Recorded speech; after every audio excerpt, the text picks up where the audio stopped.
Irmãos amados, vamos abrir a palavra do Senhor lá em Gênesis, capítulo de número 15.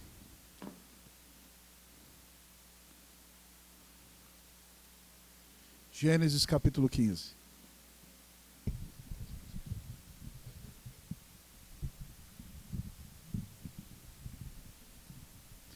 Gênesis 15. Pode ir só um pouquinho, Juarez, para não ficar muito frio e a voz não ir embora. Gênesis 15. Vamos ficar de pé, irmãos? Então nós estamos começando agora uma nova série de mensagens. O tema da série é o Deus que cuida de nós. E a primeira mensagem será pregada em Gênesis 15, versículo 1 até o versículo de número 6. Até o versículo de número 6. Vamos ler todos numa só voz. Gênesis 15, de 1 a 6. Assim diz a palavra do Senhor. Leiamos todos. Depois destes acontecimentos, veio a palavra do Senhor a Abrão numa visão e disse: Não temas, Abrão, eu sou o teu escudo, e teu galardão será sobremodo grande. Respondeu Abrão: Senhor Deus, que me haverás de dar? Se continuo sem filhos, e o herdeiro da minha casa é o Damasceno Eliezer? Disse mais a Abrão: A mim não me concedeste descendência, e um servo nascido na minha casa será o meu herdeiro. A isso respondeu logo o Senhor, dizendo: Não será esse o teu herdeiro, mas aquele que será gerado de ti será o teu herdeiro. Então conduziu até fora e disse: Olha para os céus e conta as estrelas, se é que o podes. E lhe disse: Será assim a tua posteridade. Ele creu no Senhor, e isso lhe foi imputado para a justiça. Vamos orar a Deus uma vez mais. Eu vou pedir aos irmãos que me dêem um pouquinho mais de retorno na mesa, por favor. Eu quase não escuto minha voz aqui, eu preciso de retorno, vocês sabem que senão o grito vai lá longe. Então vamos lá, vamos orar a Deus nesse momento. Obrigado, Miquel, por virar as caixas aqui. Vamos falar com o Senhor, pedindo a Ele que fale conosco. Querido Deus, eterno Pai, nessa noite nós louvamos e bendizemos teu santo nome. Nós te exaltamos, Senhor, e te glorificamos, porque só Jesus Cristo é o Rei dos Reis. Senhor, nós não somos nada sem ti. Ao olharmos para a nossa vida, para a nossa história, querido Deus, nós chegamos à conclusão, ó Pai, de que, ó Deus, nós nem sequer aqui estaríamos se não fosse a tua graça. Muito obrigado, Deus, pelo perdão de pecados. Muito obrigado, Deus, pela salvação em Cristo Jesus. Muito obrigado, Senhor Deus, pela maneira bendita com que o Senhor tem cuidado de nós. É verdade, Deus, que a vida nem sempre tem sido marcada pela facilidade para os membros desta igreja. Ó Pai, muitos de nós aqui temos lutado com enfermidades, ó Deus, ó Pai, com problemas pessoais, com problemas relacionais, ó Deus, na luta contra o pecado. Mas, Senhor, em todos os momentos da nossa vida, nós como igreja podemos dizer, tal como disse Samuel Ebenezer, até aqui nos ajudou, Senhor. Louvado seja o teu nome, Deus, porque o Senhor tem cuidado de nós. Permite, Deus, que nesses dias em que estudaremos a tua palavra na vida dos patriarcas, nós vejamos o teu cuidado para conosco e confiemos mais, nos alegremos mais, descansemos mais e caminhemos todos os dias da nossa vida contigo, Deus. Ó Espírito Santo, exalta a Cristo Jesus nessa pregação, eu te peço. Ó Espírito Santo, vem esquentar o nosso coração enquanto ouvimos as Escrituras nessa noite, em nome de Jesus. Ó Espírito de Deus, converte e santifica a igreja enquanto ela ouve a tua palavra. Enche o teu povo de fé, Deus. Nós te pedimos em nome do Senhor Jesus. Amém, Senhor. Podeis sentar, meus amados irmãos.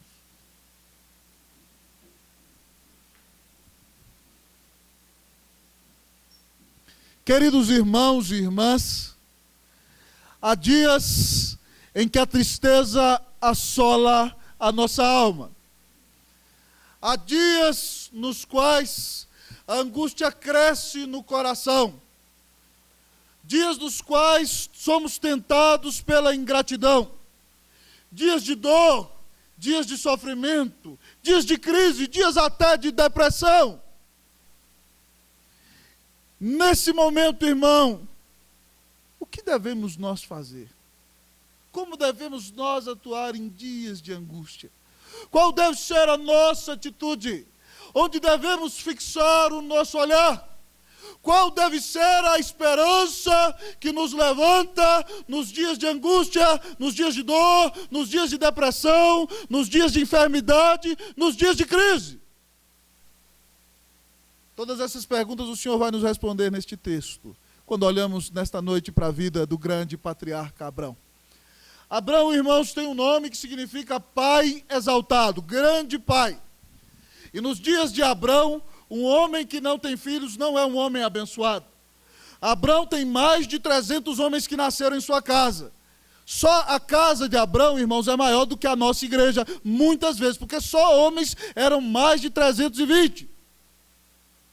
E Abrão é chamado por Deus aos 75 anos para deixar sua terra, a parentela, a casa de seu pai. E Deus diz que vai lhe fazer pai de uma grande nação. E ele então vai peregrinando pela terra que Deus dará ao seu povo. Mas, irmãos, depois de 10 anos, Abrão não tem filho.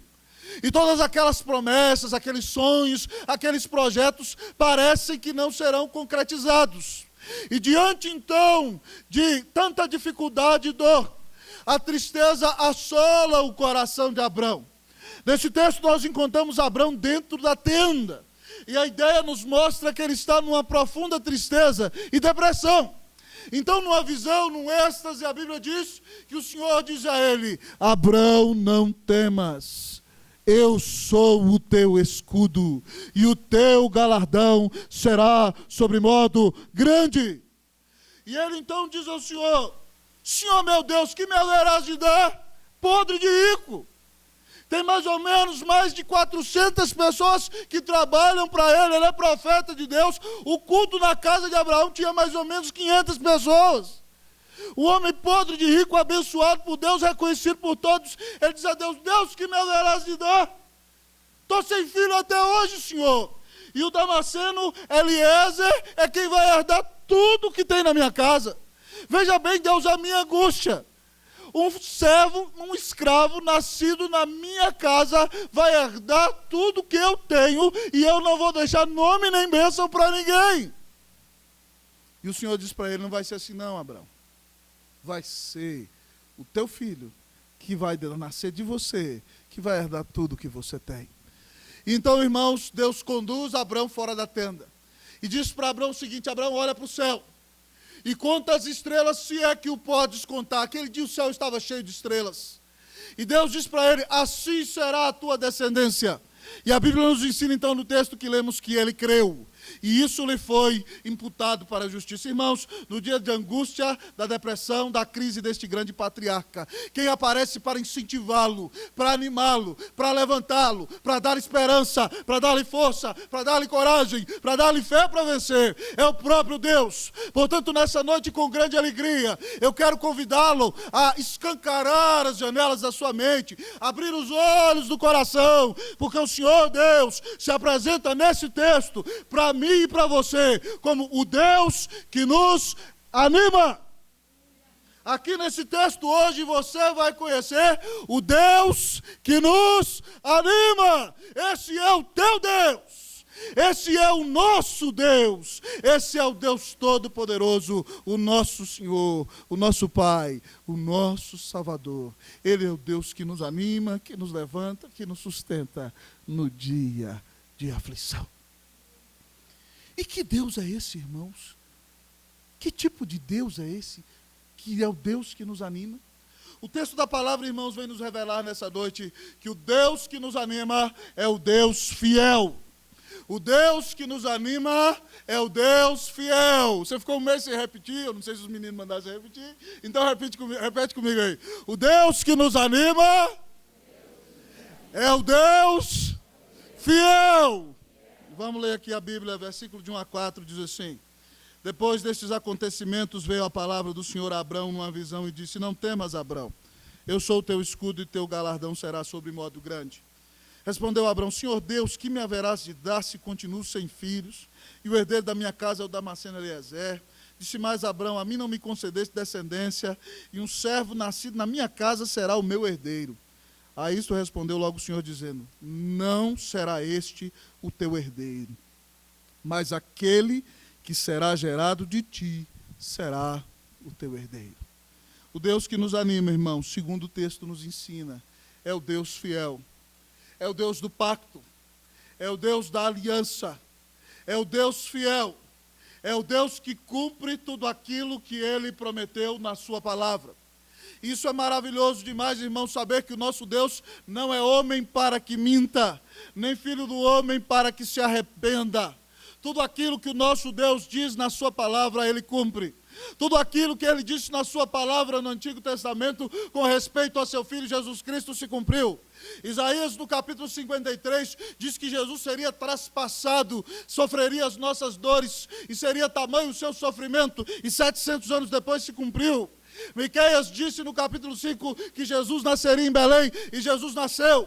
Deus disse que ia mandar o Messias para salvar o seu povo dos pecados dele, e Jesus Cristo veio ao mundo e morreu na cruz do Calvário, no teu lugar e no meu, para que, se nós de fato acreditamos nele como nosso único Senhor e Salvador, como único mediador entre Deus e os homens, como único Filho de Deus, como Senhor da nossa vida, e nos arrependemos de nossos pecados e cremos nele, assim recebemos salvação. Irmãos, Deus é o Deus fiel. Tudo o que Ele diz, Ele faz. Tudo o que Ele promete, Ele cumpre. Esse é o nosso Deus. Que maravilha, irmãos. Isso com respeito à nossa salvação, mas também com respeito a todos os outros aspectos da nossa vida. O Senhor disse na sua palavra que, por exemplo, Davi disse: fui velho e agora sou jovem, nunca vi o justo a mendigar o pão. O Senhor Deus diz que todas as coisas cooperam para o bem daqueles que o amam.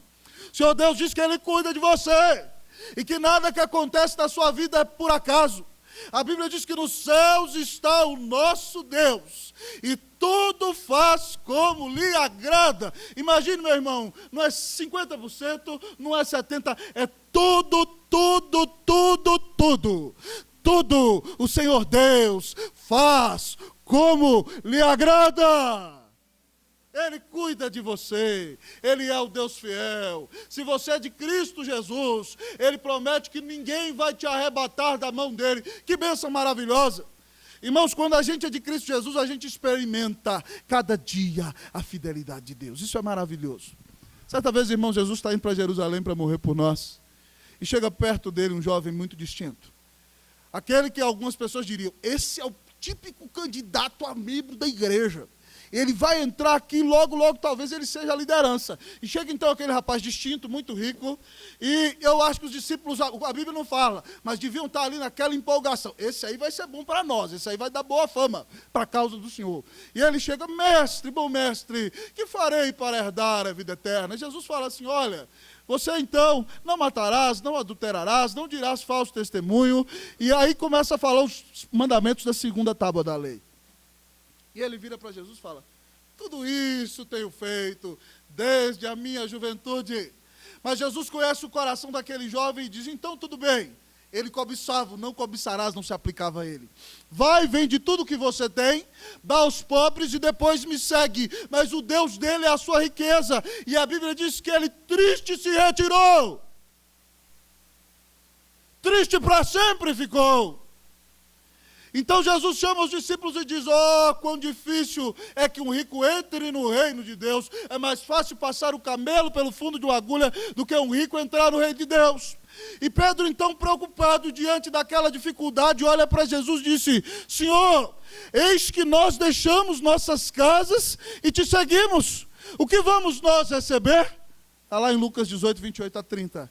E Jesus diz assim: todo aquele que deixou casa, ou mulher, ou pai, ou irmãos, ou filhos, por causa do reino de Deus, receberá muito mais no presente e no futuro a vida eterna.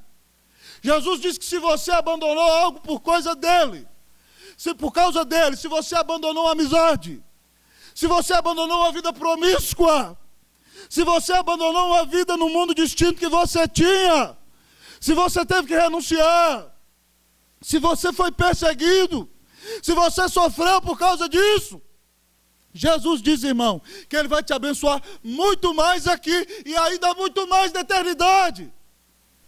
Que bênção maravilhosa!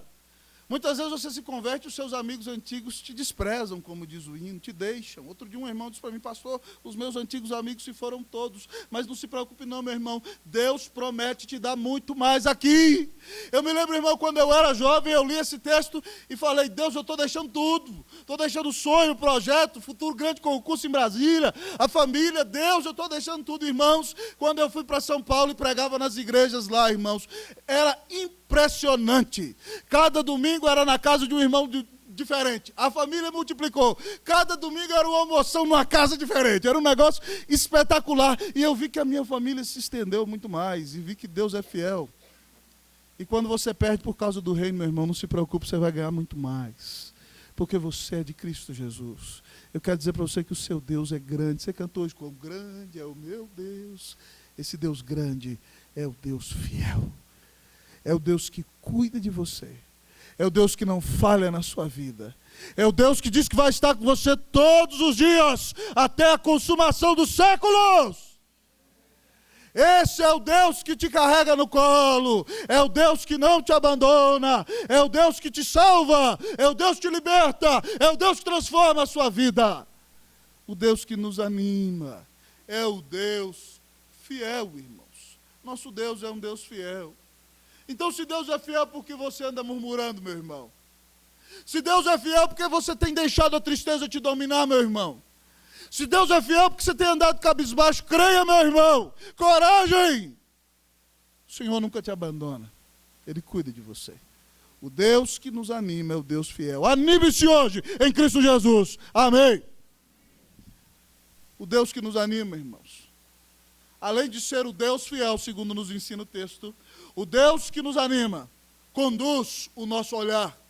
O Deus que nos anima, conduz o nosso olhar. Olha comigo para o versículo de número 5 do texto. Versículo 5, vamos ler todo mundo comigo? Eu vou ler uma vez, a igreja lê de novo.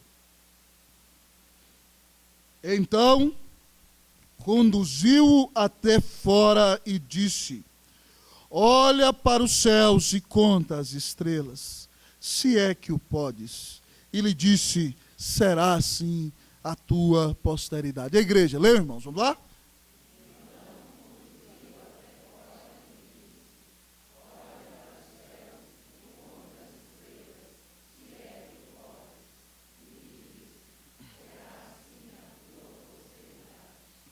O Deus que cuida de nós, além de ser o Deus fiel, é o Deus que conduz o nosso olhar. É o Deus que reenfoca a nossa visão. Aqui você encontra o grande patriarca, o pai da fé, o amigo de Deus, olhando só para o seu problema. A tristeza assolou tanto a sua alma, que nesse dia nem da tenda ele quis sair. Ele se ensimesmou. Eu não sei em que parte da tenda ele estava só, provavelmente dormindo, porque o texto diz que ele teve uma visão. Ele só queria dormir. Tem dia que você entra dentro de casa, entra dentro do quarto, tranca a porta, só quer dormir, não quer ouvir a voz de ninguém. Mas Deus acorda o patriarca para dizer para ele que ele vai ter um filho. E ele teve um filho, como você conhece a história. Deus cumpriu a sua promessa. Então aqui, de repente, então Deus o conduz para fora. Deus o tira da tenda e diz a ele, Abrão, olha para os céus. Então levanta o olhar de Abrão. Desconta as estrelas, se é que o podes contar, porque assim será a tua descendência. Irmãos, o Senhor Deus é maravilhoso. O Senhor Deus não quer deixar Abrão enclausurado em si mesmo. O Senhor Deus não quer deixar Abrão no claustro da tenda. Ele não quer deixar Abrão encastelado em seus próprios problemas. Ele não quer deixar Abrão fechado na fortaleza da autocompaixão. Ele não quer que Abrão fique sempre lambendo as suas feridas e dizendo, pobrezinho de mim, Deus não me deu filho, me abençoou com tudo, mas eu sou um homem infeliz. Deus, irmãos, o conduz até fora, o tira da tenda e diz a ele, olhe para os céus. E naquele dia o céu está muito estrelado. E desconta as estrelas, se é que o podes contar. Irmãos, Deus é o Deus que conduz o nosso olhar. Talvez você esteja passando por uma grande dificuldade e você está olhando para o seu problema. Talvez você está aqui nessa noite, está passando uma grande luta com uma enfermidade e diz: Deus, está difícil demais, eu não posso suportar. Deus quer que você tire o olho do problema e crave os olhos nos céus. E olhe para o Deus que está nos céus. Talvez você está aqui nessa noite: pastor, está difícil, eu perdi o emprego, a situação está complicada, eu não vou conseguir. Pastor, o que eu vou fazer? Eu quero morrer, pastor. Irmão, olhe para Deus. Essa é a mensagem do Senhor para o seu coração. Saia de si mesmo, saia do problema, olhe para os céus e veja as grandes possibilidades que o Eterno tem preparado para você. Talvez esse problema, meu irmão, é uma maneira para treinar você para as bênçãos que virão. Talvez essa grande dificuldade veio para malhar os seus músculos espirituais e os músculos da sua santidade, da sua consagração, para que você se levante e seja uma grande bênção nas mãos de nosso Rei Jesus. Meu querido irmão, minha querida irmã, é hora de olhar para os céus, é hora de olhar para Deus. Tira os olhos do problema. O Deus que nos anima é o Deus que conduz o nosso olhar. Nesse ano, Deus está chamando a igreja presbiteriana do Guará 2 a olhar para Deus. O ano passado foi um ano de muita crise para nós, de muita bênção. Mas é o tempo de olhar para Deus. Vamos olhar para o Senhor, vamos lá? Vamos caminhar juntos, vamos buscar a Deus. Que esse ano seja um ano de oração. Cleverson também pregou aqui, foi uma bênção, né, nas séries. Falou para mim: pastor, vigília sexta-feira, 24 pessoas. Pode ser mais, irmão. Nesse ano nós podemos orar e as vigílias podem estar cheias. O culto de quarta, 30 e quanto? 34, errei por 10, melhor ainda. Entendeu, irmão? As vigílias podem estar cheias. Você na quarta-feira pode vir estudar a palavra. Você pode buscar o Senhor em oração. Esse é um ano de olhar para os céus. Esse é um ano de olhar para Deus. Esse é um ano de olhar para as possibilidades infinitas que Deus tem preparado para nós. Então vamos sair da depressão. Vamos sair do desânimo. Vamos sair da tristeza. Saia do claustro, irmão. Olhe para o Senhor, porque Deus esse ano tem grandes bênçãos para nós, para a glória e honra do nome de Cristo Jesus. Amém, meus irmãos? Irmãos, eu gosto muito de Jesus falando sobre a ansiedade. A ansiedade do século XX foi chamada de o mal do século. E muitas vezes pessoas que não sofreram e nem passaram por grande sofrimento na infância, na juventude ou até na idade adulta, são assaltadas pela ansiedade. Elas vivem preocupadas: o que será que vai me acontecer se Deus fizer isso comigo? Ansiedade. E Jesus, para corrigir, diz assim: não andeis ansiosos por coisa alguma, pela vossa vida, quanto ao que há vez de comer ou ao que há vez de beber, nem pelo vosso corpo, quanto ao que há vez de vestir. E lá no final de tudo ele resolve esse problema. Qual é a resolução? Buscai, pois, em primeiro lugar o seu reino e a sua justiça, e todas as outras coisas vos serão acrescentadas. Irmão, para ser curado da ansiedade, para ser curado do desânimo, para sair dessa mornidão espiritual, para sair dessa letargia na qual você está vivendo, você precisa olhar para Deus, você precisa buscar o reino de Deus, você precisa estudar a palavra de Deus, você precisa ter comunhão com o Senhor em oração. Irmão, olhe para os céus, olhe para Deus.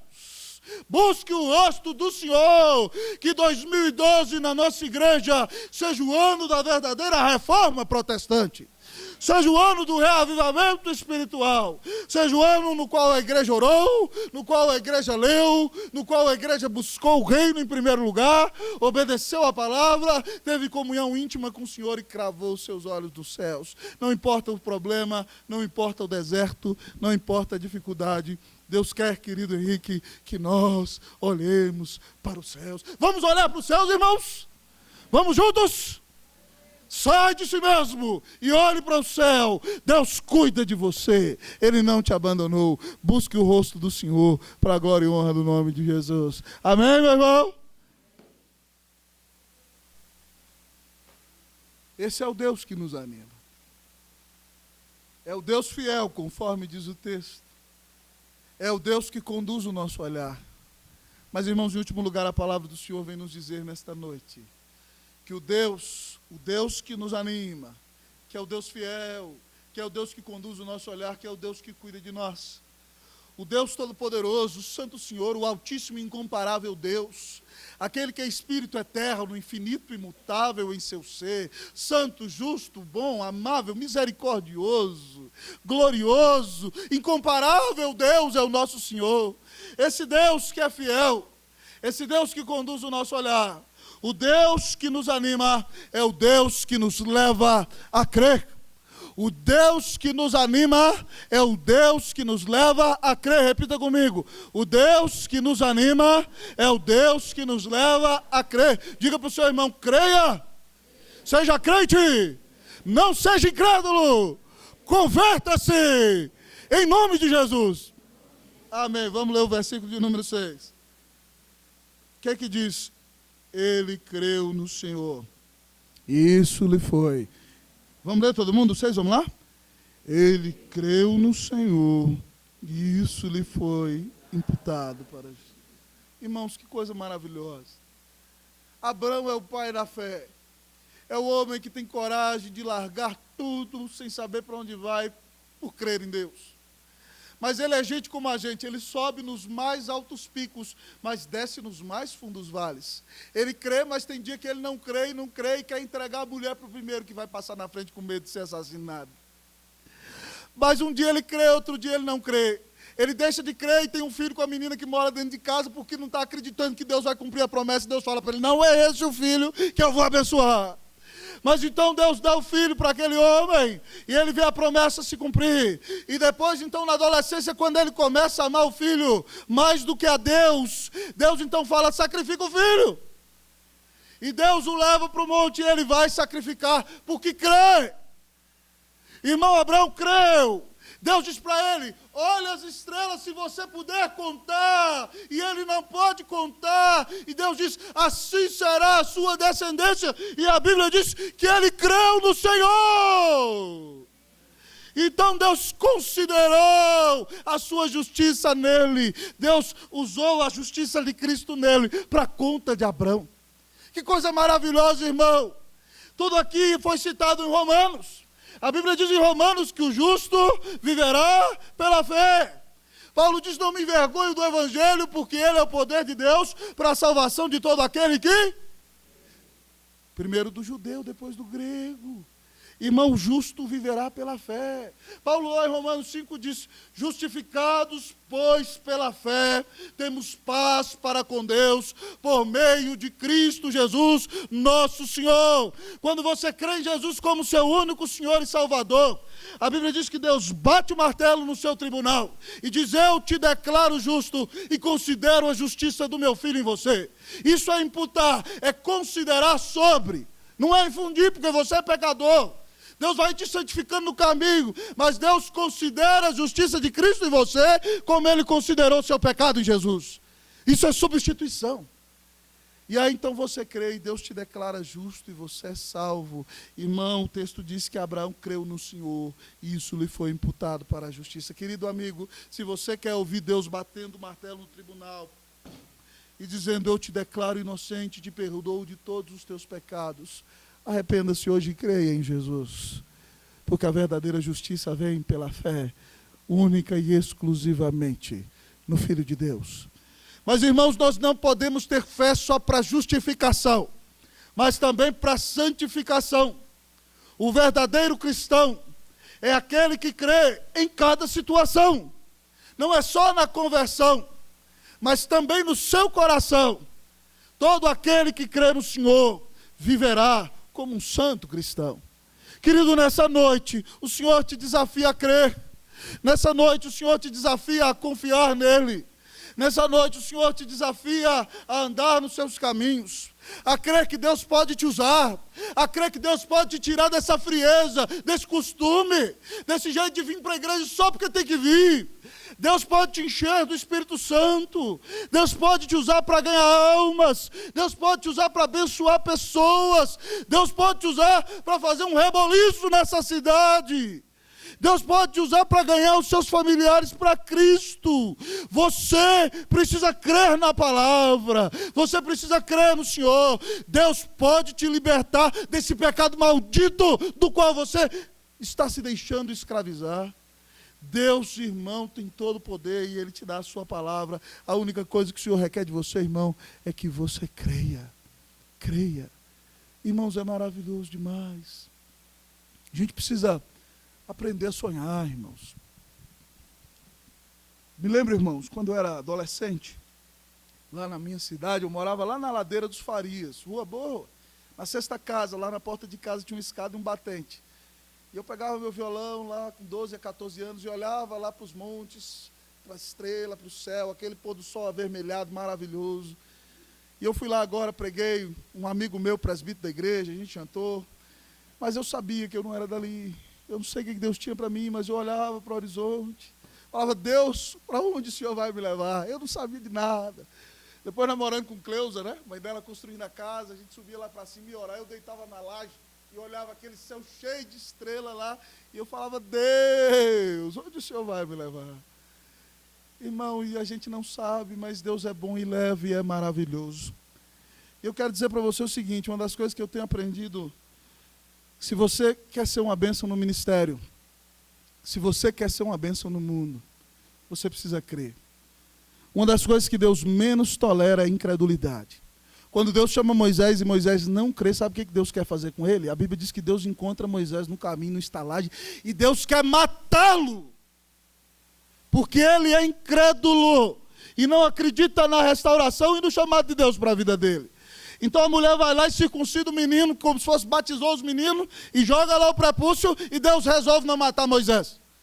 Mas Deus quer matá-lo pela sua incredulidade. Irmão, Deus não quer que a igreja seja um ajuntamento de incrédulos que dizem seguir a Deus. Mas Deus quer que a igreja creia, irmão. E nós vamos ser bênçãos se nós olharmos para o Senhor, cremos na sua palavra, na sua fidelidade, na sua soberania e no seu poder. Deus pode te usar para ser uma bênção. Deus pode te usar para ser uma missionária.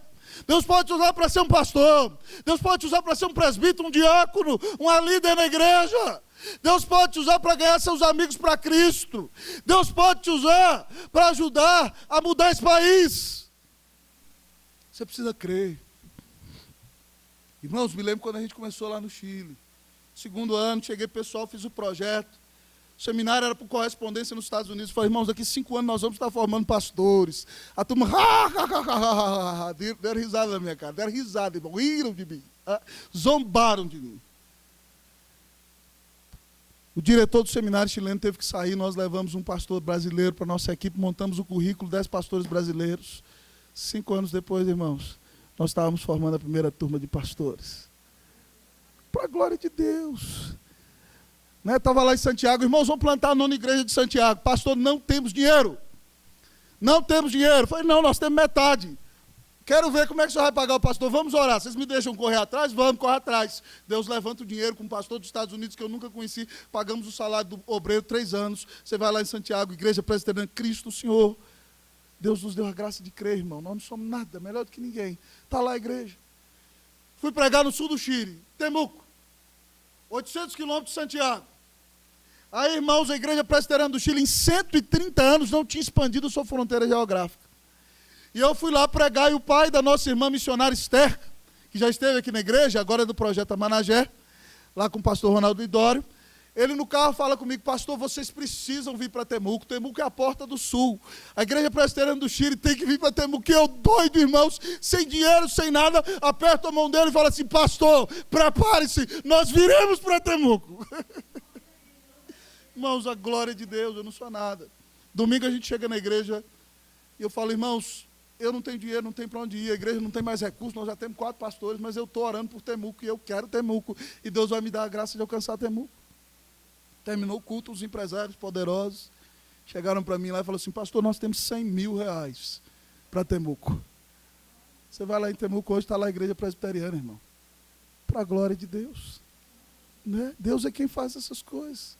Aqui na nossa igreja, Deus desafiou o nosso conselho. Né? A gente aí construindo, chegou a hora de derrubar o templo, o inimigo querendo matar a nossa fé, querendo nos destruir, mas o Senhor visita o conselho, levanta o nosso olhar e nos mostra que a fé é melhor do que o medo. E essa semana botaram a laje aí, e se Deus quiser, nós vamos ter uma congregação em agosto aí, para a glória e honra do nome de Jesus. Pessoas vão ser salvas nesse lugar, pecadores serão atraídos para o Cordeiro, e vidas hão de conhecer que o único Salvador é Jesus. Que Jesus é o Filho de Deus, que Jesus é o amor de Deus por nós, que veio nos trazer de volta para o Pai. Irmãos, vamos crer? Vamos crer, vamos juntos? Deus promete responder à sua fé. Ainda que a sua fé não seja nada, a minha não é nada, eu sou miserável. Mas quando a gente crê, Deus abençoa e Deus responde. A Bíblia diz que sem fé é impossível agradar a Deus. Existem 3 tipos de pessoas, irmãos, às vezes nas igrejas. Existem aquelas pessoas inertes, letárgicas. Aquelas pessoas que vêm para a igreja e ficam... Eles entram e saem e não faz diferença nenhuma. Eles vão no domingo... Não, mais do que isso. Eles veem que o pastor está me atendendo. O pastor está fazendo o que eu quero. Eles são o centro do mundo. Essa é a verdade. Jesus, o que Deus quer para eles, não importa. O outro tipo é aqueles o seguinte: não concordo com isso de jeito nenhum. Isso nunca vai dar certo. Isso é absurdo. Por que a gente não fica como é que está? Mas tem um outro tipo, irmão, que é o tipo que crê, que é o tipo que ora, que é o tipo que dá a cara para bater, que sofre, que chora, que sai arranhado, que sai igual o pessoal do MMA e os meninos, né, sai com o olhão inchado na luta contra o Satanás, sai quebrado, sai arrebentado, sai destruído, mas vê o que Deus pode fazer. Eu quero pertencer ao tipo que crê. E você? Quer ficar na contramão da história? Quer se levantar contra o sonho de Deus? Irmãos, vamos crer, vamos dar as mãos, vamos olhar para Jesus, lembremos da fidelidade do nosso Deus, creiamos no Senhor, porque a fé agrada a Deus, a fé nos aproxima de Deus, a fé nos faz instrumentos abençoados nas mãos do Senhor. Que você creia em Cristo Jesus, que você creia no Deus das Escrituras, que você creia no seu Senhor e que você seja revitalizado e reanimado pelo Senhor, para a glória e para a honra de Cristo Jesus. Amém. Vamos orar.